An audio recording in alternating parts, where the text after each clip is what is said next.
அன்பின் திருக்குலமே இறையேசுவின் அரியணை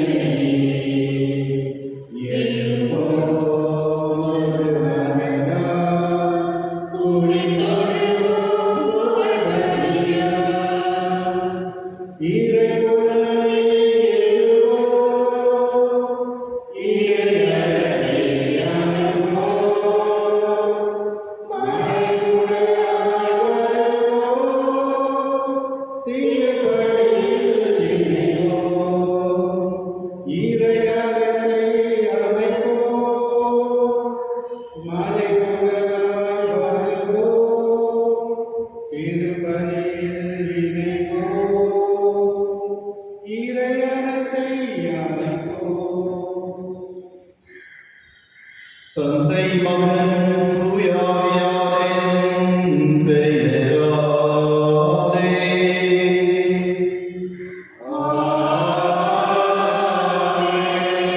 நம் ஆண்டவராகிய இயேசு கிறிஸ்துவின் அருளும் கடவுளின் அருளும் தூய ஆவியாருடைய நட்புறவும் உங்கள் அனைவரோடும் இருப்பதாக.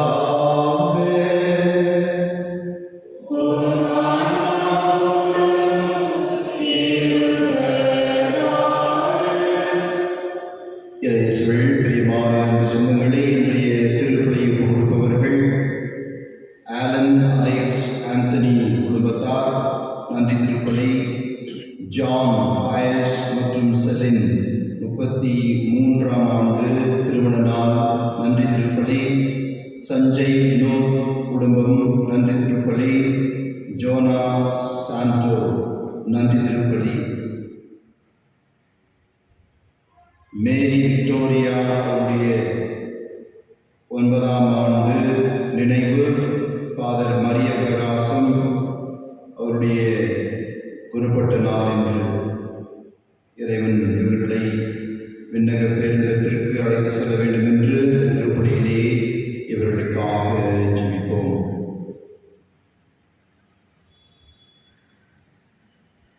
அன்பார்ந்த சகோதர சகோதரிகளே, தூயமறை நிகழ்வுகளை தகுந்த முறையிலே கொண்டாட தடையாக இருக்கின்ற நம்முடைய பாவங்களை நினைத்து பார்த்து ஆண்டவருக்கு எதிராக செய்த அனைத்து குற்றங்களையும் தாட்சியான உள்ளத்தோடு ஏற்றுக்கொண்டு மனம் வருந்தி அவருடைய மன்னிப்பை இறைஞ்சி மன்றாடுவோம்.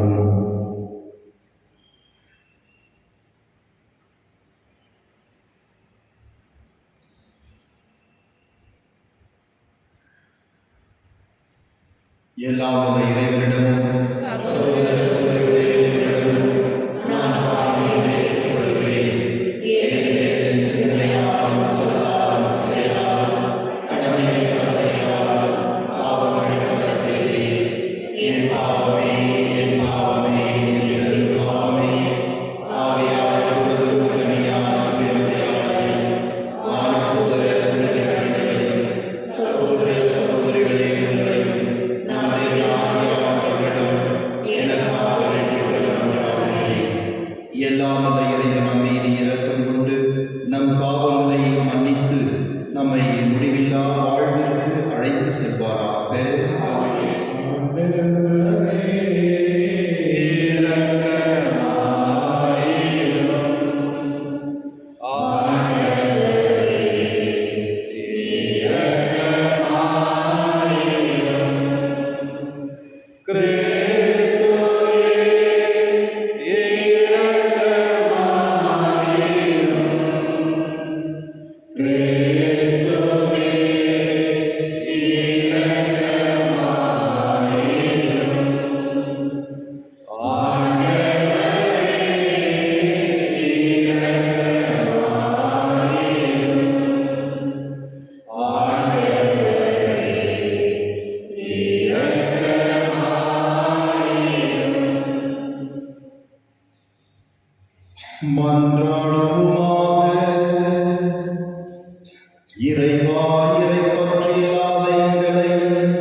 திருதூதர் பணிகள் நூலிலிருந்து வாசகம்.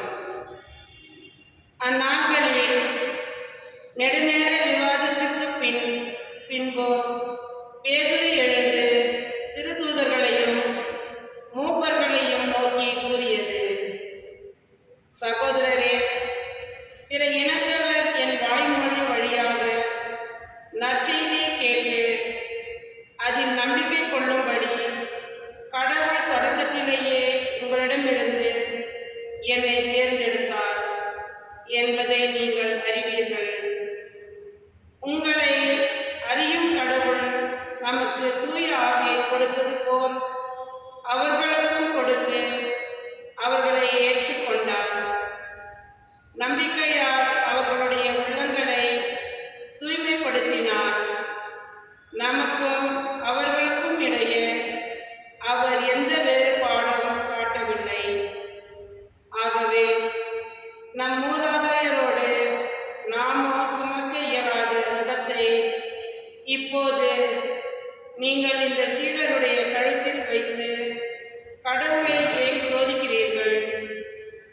ஆண்டவர் இயேசுவின் அருளால் நாம் மீட்பு பெறுவது போலவே அவர்களும் மீட்பு பெறுகிறார்கள் என நம்புகிறோம். இதை கேட்டு அங்கு திரண்டிருந்தோர் யாவரும் அமைதியாயினர். கடவுள் தங்கள் வழியாக பிற இனத்தவரிடம் அடையாளங்களும் அருஞ்செயல்களும் செய்தார் என்பதை பர்னபாவும் பவுலும் எடுத்துரைத்ததை அவர்கள் கேட்டுக்கொண்டிருந்தனர். அவர்கள் பேசி முடித்ததும் யாக்கோபு அவர்களை பார்த்து கூறியது: சகோதரரே, நான் கூறுவதை கேளுங்கள். கடவுள் பிற இனத்தாரிடமிருந்து நமக்கென மக்களை தேர்ந்து கொள்ள முதலில் அவர்களை தேடி வந்த செய்தியை சீமோன் எடுத்துரைக்க கேட்டீர்கள். இறைவாக்கினரின் சொற்களும் இதற்கு ஒத்திருக்கின்றன. அவர்கள் பின்வருமாறு எழுதியுள்ளார்கள்: இவற்றுக்கு பின் நான் திரும்பி வந்து விழுந்து கிடக்கும் தாவீதின் கூடாரத்தை மீண்டும் எழுப்புவேன். அதில் உள்ள கிழிச்சல்களை பழுது பார்த்து அதை சீர்படுத்துவேன். அப்போது மக்களுள் எஞ்சியிருப்போரும் என் திருப்பெயரை தாங்கியிருக்கும் வேற்று இனத்தார் அனைவரும் ஆண்டவரை தேடுவர் என்கிறார் இதை செயல்படுத்தும் ஆண்டவர். தொடக்கத்திலிருந்தே இதனை அவர் தெரியப்படுத்தியுள்ளார். எனவே என் முடிவு இதுவே: கடவுளிடம் திரும்பும் பிற இனத்தாருக்கு நாம் தொல்லை கொடுக்கலாகாது. ஆனால் சிலைகளுக்கு படைக்கப்பட்டு தீட்டுப்பட்டவை, கழுத்து நெரிக்கப்பட்டு செத்தவை, இரத்தம் மற்றும் பரத்தன்மை ஆகியவற்றை தவிர்க்குமாறு அவர்களுக்கு நாம் எழுத வேண்டும். மோசையின் சட்டத்தை அறிவிப்போர் முற்காலத்தில் இருந்தே எல்லா நகர்களிலும் இருக்கின்றன. அதனை ஓய்வு நாள் தோறும் தொழுகை கூட்டங்களில் வாசித்தும் வருகின்றனர். இது ஆண்டவர் வழங்கும் அருள்வாக்கு. இறைவா நன்றி. பதிலுரை பாடல் பல்லவி. ஆண்டவர் தம் வியத்தகு செயல்களை அறிவியுங்கள். ஆண்டவர் தம் வியத்தகு செயல்களை அறிவியுங்கள். ஆண்டவருக்கு புதியதொரு பாடல் பாடுங்கள். உலகெங்கும் வாழ்வோரே, ஆண்டவரை போற்றி பாடுங்கள். ஆண்டவரை போற்றி பாடுங்கள்.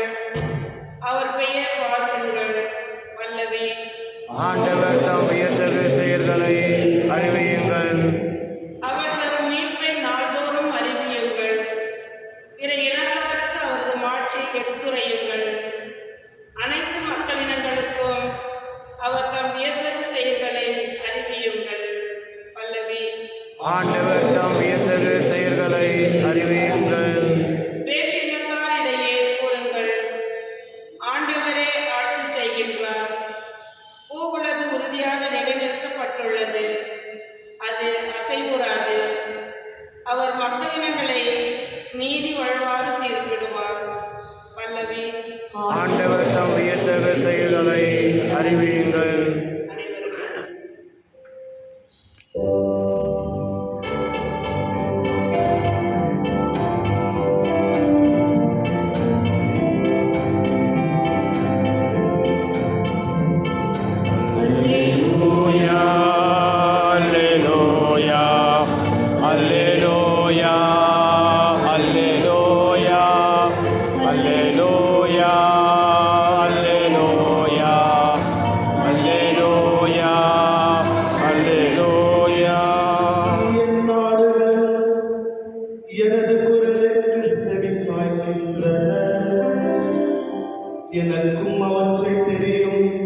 அவையும் என்னை பின்தொடர்கின்றன என்கிறார் ஆண்டவர். அல்லேலூயா. அல்லேலூயா அல்லேலூயா அல்லேலூயா அல்லேலூயா. ஆண்டவர் உங்களோடு இருப்பாராக. உம் ஆன்மாவோடும் இருப்பாராக. புனித யோவான் எழுதிய நற்செய்தியிலிருந்து வாசகம். ஆண்டவரே மாட்சி உமக்கே. இயல் 15 இறைவார்த்தைகள் 9-11 முடிய. அக்காலத்தில் இயேசு தம் சீடரை நோக்கி கூறியது, என் தந்தை என் மீது அன்பு கொண்டுள்ளது போல நானும் உங்கள் மீது அன்பு கொண்டுள்ளேன். என் அன்பில் நிலைத்திருங்கள். நான் என் தந்தையின் கட்டளைகளை கடைபிடித்து அவரது அன்பில் நிலைத்திருப்பது போல நீங்களும் என் கட்டளைகளை கடைபிடித்தால் என் அன்பில் நிலைத்திருப்பீர்கள். என் மகிழ்ச்சி உங்களுள் இருக்கவும் உங்கள் மகிழ்ச்சி நிறைவு பெறவுமே இவற்றை உங்களிடம் சொன்னேன். இது ஆண்டவரின் அருள்வாக்கு. கிறிஸ்துவே உமக்கு புகழ். இயேசுவில் பிரியமான அன்பு சகோதர சகோதரிகளே, ஆண்டவர் இயேசு தொடர்ந்து இந்த யோவான் நற்செய்தி 14-15 அதிகாரங்களிலே ஒரு பெரிய தன்னுடைய உள்ளத்தில் இருக்கின்ற அனைத்து அவருடைய ஆதங்கத்தையும் அவர் சீடர்களுக்கு தெரிவிக்க வேண்டிய எல்லா வகையான சொற்களையும் அவர் வெளிப்படுத்துகிறார். ஆண்டவர் இயேசு மிகவும் தெளிவாக சீடர்களுக்கு சொல்லுகிறார், என் மீது அன்பு கொள்பவர்கள் என் கட்டளைகளை கடைபிடிப்பார்கள் என்று. நாம் இந்த உலகத்திலே அன்பு என்றால் அது கண்டிஷனல், அதாவது ஒரு விதிமுறைக்கும் ஒரு லிமிட்டெட் அன்பாகத்தான் நாம் பெறுகிறோம் பிறரிடமிருந்து. கணவன் மனைவியாக இருந்தாலும் சரி, பிள்ளைகள் பெற்றோர்களாக இருந்தாலும் சரி, நாம் ஒரு குறிப்பிட்ட அளவுக்குத்தான் அன்பை வெளிப்படுத்த முடியும். அளவு கடந்த அன்பு கடவுளிடமிருந்து மட்டும்தான் வருகிறது என்பதை எல்லோரும் அறிவோம். ஆண்டவர் இயேசு என்னுடைய கட்டளைகளை நீங்கள் கடைபிடித்தால் நீங்கள் என்னை அன்பு செய்கிறீர்கள், நானும் உங்களை அன்பு செய்வேன் என்று சொல்லும் பொழுது அங்கே ஒரு கண்டிஷன், ஒரு விதிமுறை வைக்கப்படுகிறது. ஆனால் உள்ளார்ந்து நாம் அதை சிந்திக்கும் பொழுது ஒருவரை நாம் உண்மையாகவே அன்பு செய்தோம் என்றால் அதை நாம் கட்டாயத்தால் எந்த ஒரு விதிமுறைகளையும் கடைபிடிக்க மாட்டோம். ஒருவரை அன்பு செய்கின்றோம் என்றால் நாம் என்ன செய்வோம்? வாலண்டியரா இல்லைங்களா, நம்ம எதுவும் செய்ய முன்வருவோம். ஆண்டவர் இயேசு கிறிஸ்து இத்தகைய அன்பைத்தான் அவர் எதிர்பார்க்கின்றார். அவர் கொடுத்திருக்கின்ற கட்டளைகளை நாமவே அதை ஏற்றுக்கொண்டு, மனம் வந்து ஏற்றுக்கொண்டு, நான் ஆண்டவர் இயேசுவை அன்பு செய்கின்றேன், எனவே இந்த கட்டளைகளை நான் கடைபிடிக்கின்றேன் என்ற இந்த ஒரு மனநிலை நம்முள் உருவாக வேண்டும். அப்பொழுது எந்தவித கட்டளைகளும் நமக்கு அது ஒரு கடினமாக தெரியாது. ஆண்டவர் இயேசு கிறிஸ்து தந்தையை அளவு கடந்து அன்பு செய்தார். இந்த உலகிலே அவர் மனிதராக அவர் உருவெடுத்து சிலுவையை ஏற்றுக்கொண்டு தன் உயிரை மீந்தார். அந்த ஒரு அன்பானது எப்படி அவர் வெளிப்படுத்தினாரோ அதே போன்று நம்முடைய வாழ்விலும் நாம் வெளிப்படுத்த இறைவன் நம்மை அழைக்கின்றார். அவருடைய அன்பில் நிலைத்திருப்போம். அவர் கொடுத்திருக்கின்ற கட்டளைகளை நாம் கடைபிடிப்போம். அப்பொழுது அவரும் நிறைவான மகிழ்ச்சி நமக்கு தருவார். ஆண்டவர் இயேசுவும் மிகவும் மகிழ்ச்சி அடைவார். எனவே நாம் இந்த நாளிலே இந்த வரங்களை கேட்டு இத்திருப்பலியிலே தொடர்ந்து மன்றாடுவோம்.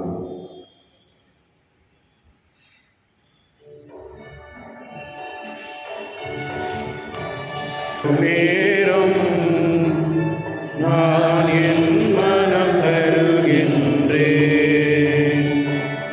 காணிக்கை தரும் நேரம் நான் என் மனம் தருகின்றேன்.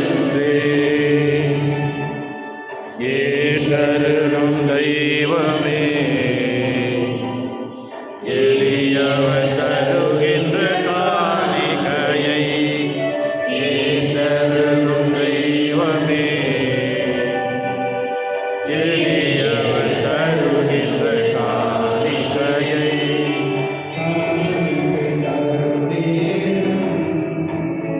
நான் என் மனம் தருகின்றேன்.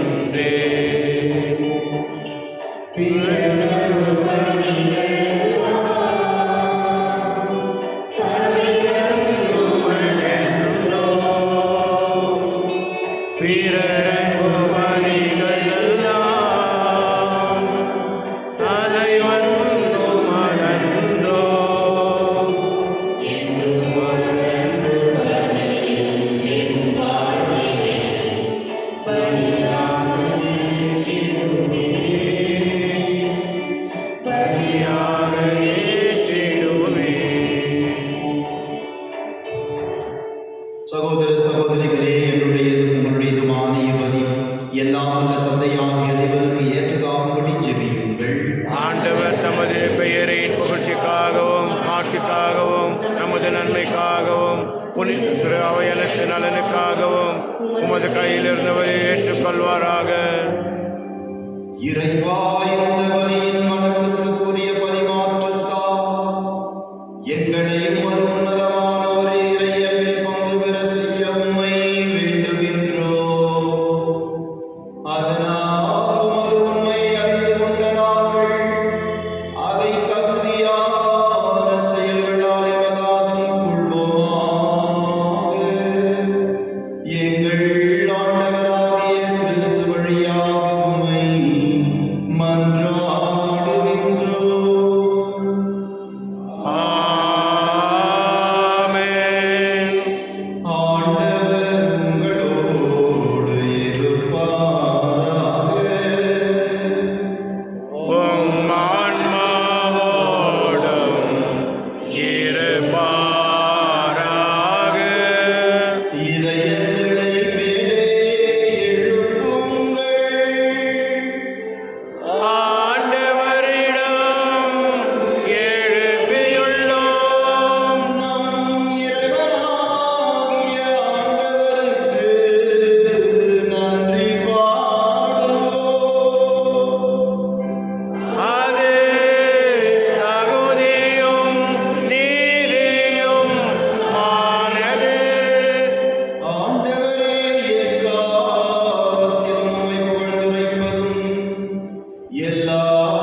ஏனெனில் இது உங்களுக்காக கையளிக்கப்படும் என் உடல்.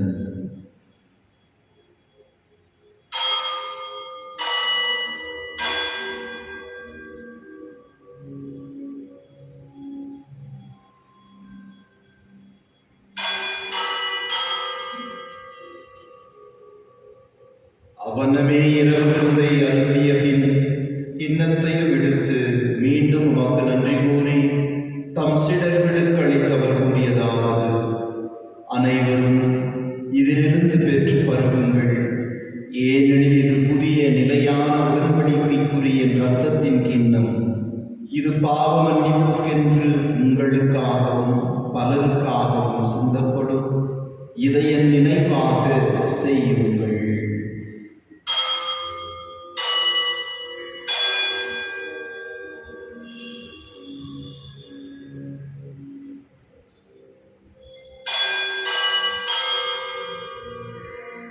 நம்பிக்கையின் மறைபொருள்.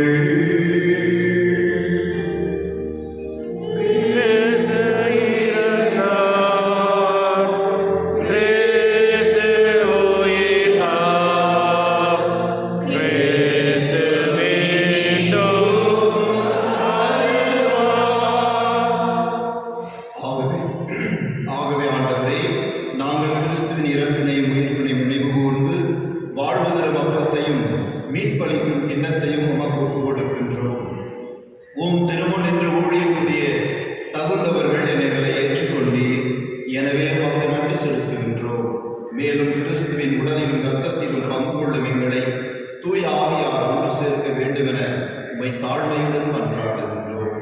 ஆண்டவரே, உலகெங்கும் பரவி இருக்கும் உமது திரு அவை நினைவு கூர்ந்தருளும். எங்கள் திருத்தந்தை 14ஆம் சிங்கராயர், எங்கள் ஆயர் பீட்டர், எங்கள் துணையாயர்கள் சூசைநாதன் மற்றும் ஆரோக்கியராய் சதீஷ், எல்லா திருநிலையினராக அனைவரோடும் முது திருவையன்மை நிறைவு பெற செய்தருளும். மேலும் உயிர்த்தெழும் எதிர்நோக்குடன் துயில் கொள்ளும் எங்கள் சகோதரர் சகோதரிகளையும், எங்கள் குடும்பத்திலே வாழ்ந்து மறித்த அனைத்து ஆன்மாக்களையும், யாரும் நினைய ஆன்மாக்களையும் இரக்கத்தோடு நினைவு கூர்ந்து முது திருமுக ஒளியினுடைய ஏற்றருளும். எங்கள் அனைவர் மீதும் இரக்கமாயிரும். கடவுளின் கன்னித்தாயான புனித மரியாள், அவருடைய கணவரான புனித யோசேப்பு நீதிமான், புனித திருத்தூதர்கள், இவ்வுலகில் உகந்தவராய் வாழ்ந்த புனிதர்கள் அனைவருடனும் நாங்கள் நிலைவாழ்வில் பங்கு கொள்ளும் தகுதி பெற்று உம் திருமகன் எங்கள் ஆண்டவர் இயேசு கிறிஸ்து வழியாக உம்மை புகழ்ந்தேத்தும் வரமருள உம்மை மன்றாடுகின்றோம்.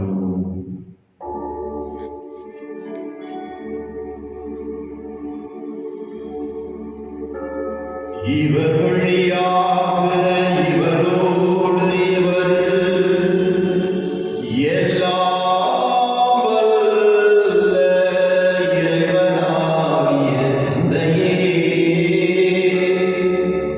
தூய ஆவியாரின் ஒன்றிப்பில் எல்லா புகழும் ஆட்சியும் என்றென்றும் உமக்கு உரியதே.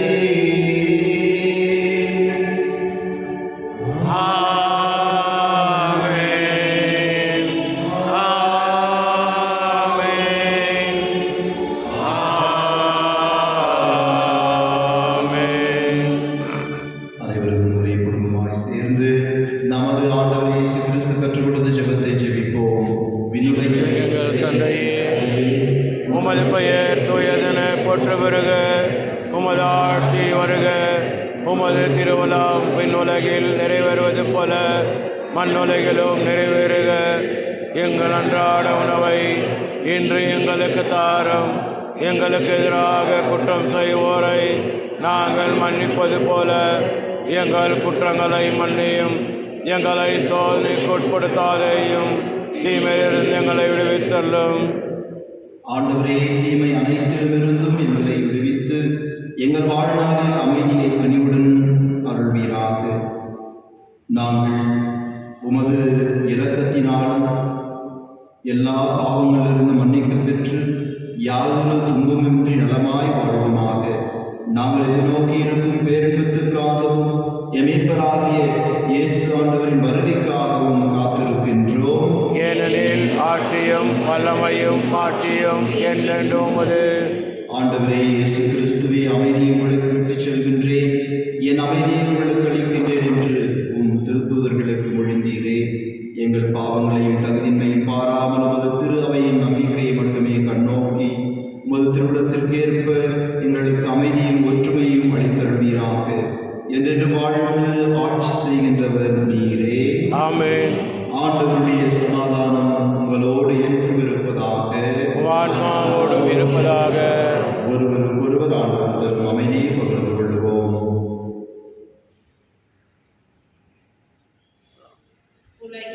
பாவம் போக்கும் இருளின் சமரியே, எம்மேல் இரக்கமையும். உலகின் பாவம் போக்கும் இருளின் சமரியே, எம்மேல் இரக்கமையும். உலகின் பாவம் போக்கும் இருளின் சமரியே, எமக்கு அமைதியருளும்.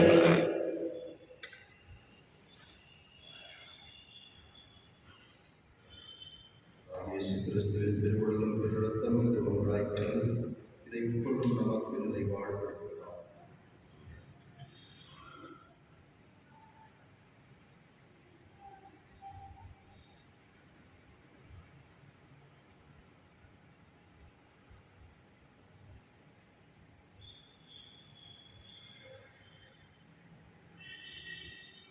இதோ இறைவனின் செம்மறி, இவரே உலகின் பாவங்களை போக்குகின்றவர்.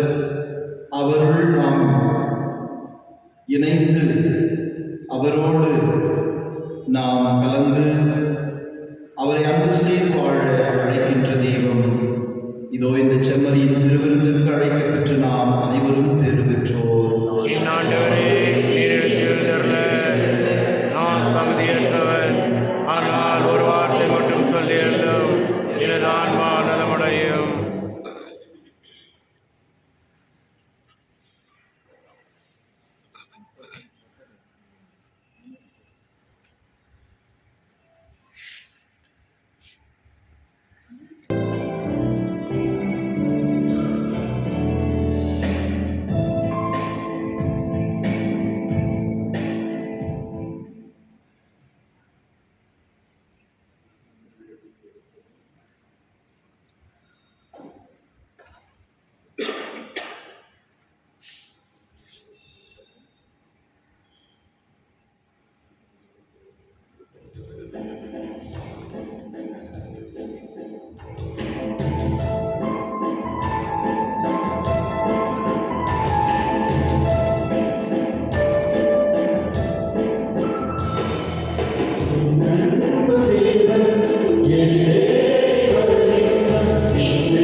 நன்றியோடு மன்றாடுவோமாக. ஆண்டவரே, விண்ணகமன நிகழ்வுகளால் நீர் நிறைவு பெற செய்த மக்களுடன் கனிவாய் தங்கியிருக்க உம்மை வேண்டுகின்றோம். பழைய நிலையிலிருந்து வாழ்வின் புதிய நிலைக்கு நாங்கள் கடந்து செல்ல செய்வீராக. எங்கள் ஆண்டவராகிய கிறிஸ்து வழியாக உம்மை மன்றாடுகின்றோம்.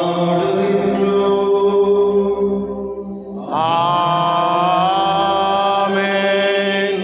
ஆண்டவர் உங்களோடு இருப்பாராக. உம் ஆன்மாவோடும் இருப்பாராக. எல்லாம் வல்ல இறைவன் தந்தை, மகன், தூயாவியார் உங்கள் மேல் வந்து தங்கி உங்களை ஆசீர்வதித்து என்றும் காத்து வழிநடத்துவாராக.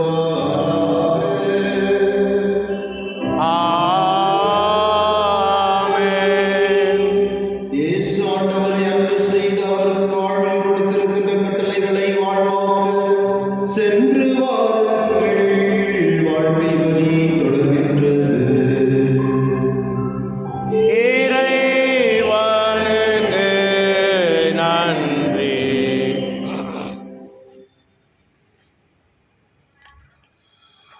தந்தை மகன் தூய ஆவியின் பேராலே உலகத்தையும் படைத்த நமது பிதாவாகிய சரித்திரத்திலே அவருடைய இவர் பத்தாவினால் காட்பாமாய் பிறந்த